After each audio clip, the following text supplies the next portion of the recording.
bienvenue sur Watch Mojo. Aujourd'hui, nous nous penchons sur les 10 quêtes secondaires les plus difficiles des jeux Zelda.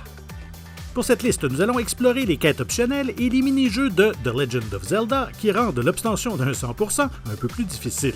Vous connaissez d'autres quêtes secondaires qui vous ont donné envie de vous arracher les cheveux? Partagez-les avec nous dans les commentaires. Les noix Korogu dans The Legend of Zelda Breath of the Wild.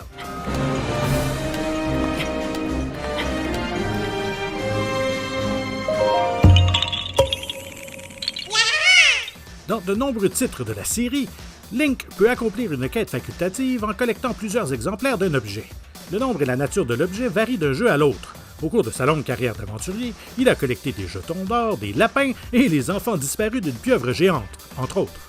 Cependant, alors que la plupart de ces jetons sont limités à 100 ou moins, les noix de Korogu dans Breath of the Wild atteignent le nombre stupéfiant de 900. Alors, bonne chance! Les graines offrent toujours des récompenses, mais toutes les trouver n'en vaut pas vraiment la peine, à moins de n'avoir rien d'autre à faire, pour des semaines, ou pour des mois, je ne juge pas. Les missiles teigneux dans The Legend of Zelda Ocarina of Time.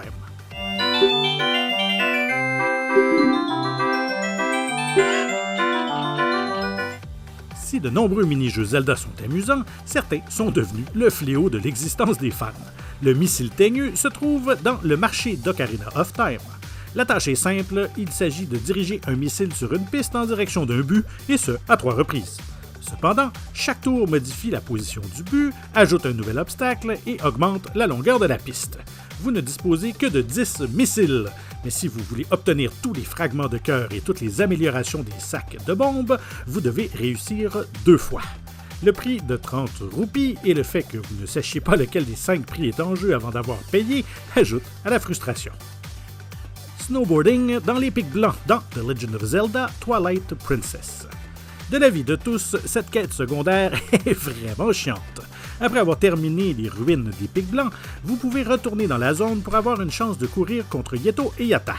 La course contre le mari n'est pas trop difficile, mais celle contre sa femme est un test de sang-froid. Elle est beaucoup plus rapide que Yeto et prend toujours un raccourci important. Bien que vous puissiez la ralentir avec un coup d'épée, ça ne sert pas à grand-chose. Si vous n'êtes pas à pleine vitesse à tout moment, elle vous dépassera. Les contrôles rigides et difficiles à manier garantissent au moins quelques collisions avec des murs et des plongeons sur le côté. Et tout cela pour un fragment de cœur. Le vol de Maple dans The Legend of Zelda Oracle of Ages et The Legend of Zelda Oracle of Seasons.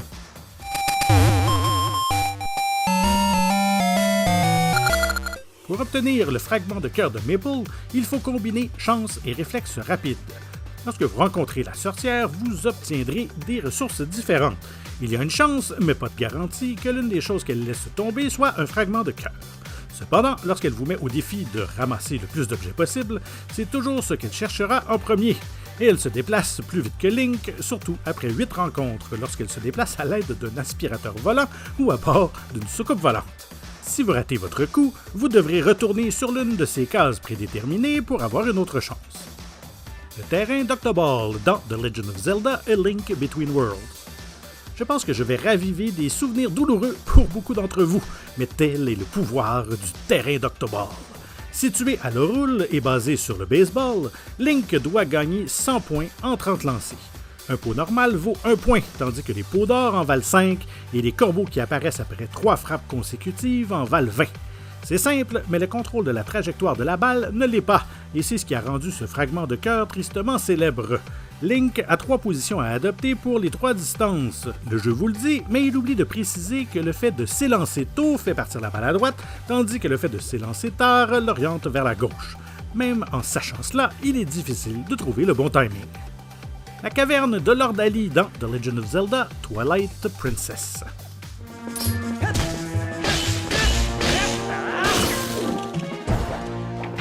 Les combats dans les Zelda sont généralement assez faciles à prendre en main. Mais lorsqu'un jeu vous impose une 50aine d'étages d'ennemis, on peut se sentir un peu dépassé. Située dans le désert Gerudo de Twilight Princess, la caverne de Lord Ali oblige Link à descendre parmi des groupes d'ennemis de plus en plus coriaces. Ça sera évidemment plus difficile pour vous en fonction du moment où vous décidez de l'attaquer et du nombre de réceptacles de cœur que vous possédez. Si vous n'avez pas de potion ou de fée, vous risquez d'en sortir prématurément. Même si vous disposez d'une bonne santé, c'est une véritable épreuve de force. Wind Waker comporte le même labyrinthe sauvage, mais pour le terminer, il faut en avoir parcouru seulement la moitié.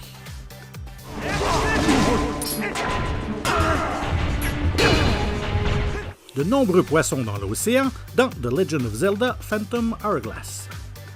Sur l'île Banane, Link gagne la canne à pêche en présentant le vieil aventurier à une femme qu'il croit être une vraie sirène.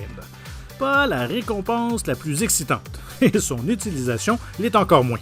Pour cette quête, Link doit attraper 3 poissons pour obtenir du vieil homme un meilleur appât. Après être revenu avec le poisson le plus rare, l'espadon rouillé, il vous reste une dernière prise à faire, le Neptuna. Ce poisson apparaît rarement et peut facilement se détacher de votre ligne. La pêche est loin d'être le meilleur mini-jeu de Zelda, et votre patience sera mise à rude épreuve. Le bon côté de la chose, c'est que, comme Phantom Hourglass n'a pas de fragment de cœur, le fait de terminer ce jeu vous permet d'obtenir un réceptacle de cœur complet. La chasse au pot dans The Legend of Zelda Ocarina of Time.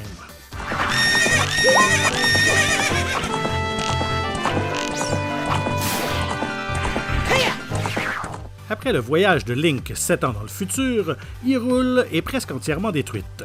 L'un des survivants est le mystérieux marchand d'âmes. Il achètera toutes les essences d'esprit à Link, mais promet une récompense pour celle des grands pots. 10 de ses ennemis sont cachés dans la plaine d'Hyrule et n'apparaissent que si Link chevauche Epona. Pour les tuer et récupérer leurs essences, il suffit de 2 flèches. Malheureusement, ils disparaîtront si vous les chassez hors de leur itinéraire très court et programmé. Comme vous ne connaissez pas cet itinéraire lorsque vous les rencontrez pour la première fois, cela signifie beaucoup d'essais et d'erreurs. Le marchand d'âmes vous donnera 100 roupies pour chacun d'entre eux et la récompense finale est un flacon vide. Anju et Kafei dans The Legend of Zelda Majora's Mask. L'histoire d'Anju et de Kafei est l'une des parties les plus intéressantes de Majora's Mask et l'une des meilleures quêtes secondaires de la série. Elle met en scène de nombreux personnages non-joueurs avec lesquels il faut interagir correctement à différents endroits et à différents moments. Bien qu'une partie du jeu consiste à comprendre où et quand, certains aspects individuels comme le repère de Sakon sont difficiles en soi. Si l'on tient compte de la limite de 3 jours, cela ajoute un niveau d'anxiété supplémentaire. Si vous manquez un événement ou échouez dans une section, vous ne pourrez pas la réessayer, vous devrez recommencer au début. Laissez-moi vous offrir une quête secondaire très facile. Abonnez-vous à WatchMojo français et cliquez sur la cloche afin d'être tenu informé de la sortie de nos dernières vidéos. Et si vous avez apprécié celle-ci, un coup de pouce ferait plaisir à toute l'équipe. Les épreuves de l'épée dans The Legend of Zelda Breath of the Wild.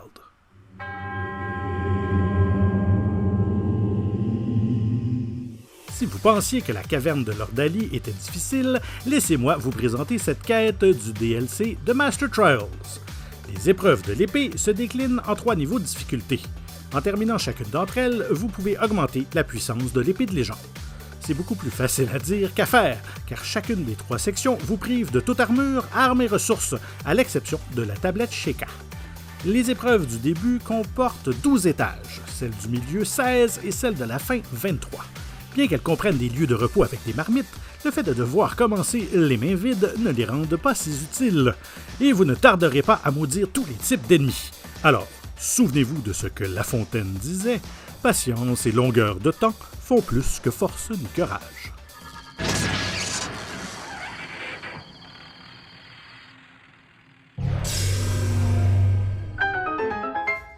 Vous avez apprécié cette vidéo? Faites-nous le savoir dans les commentaires et n'hésitez surtout pas, mais vraiment pas, à regarder une autre de nos excellentes productions. Merci et à très bientôt.